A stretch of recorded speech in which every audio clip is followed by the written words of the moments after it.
Es pateicos jums, mana mīļā gaismas tauta, visiem un visām, kas sajuta manus vēstījumus. Mīļie, tas jau ir tas brīnums, ka tu jūti, kur ir, kur nav, kur tev ir jāvēršas, un līdzīgais piemagnetizēs līdzīgo. Tā ir šī jaunā laikmeta enerģija, kā mūsu vibrācijas, mūsu skanējums piesaista līdzīgus cilvēkus.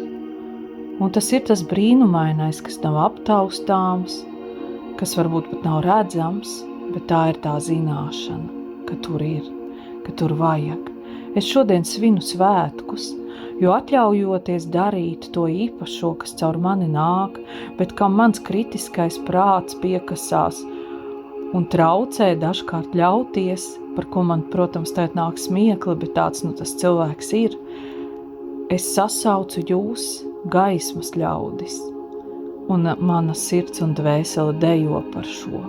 Un tā tas notiks katram, kas ļausies dievišķajam avotam un tam, ko tam ir lemts nest pasaulē.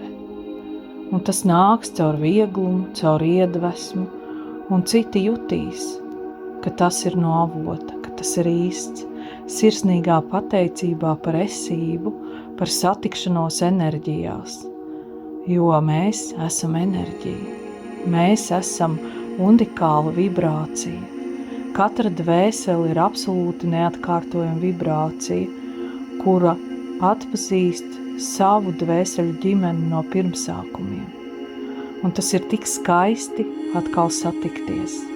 Satikties vēstījumos, enerģijās, sarakstēs, sajust, cik mēs tomēr esam daudz, pat ja mēs esam maza sauļiņa pasaulē, mēs izgaismojam mīlestībā.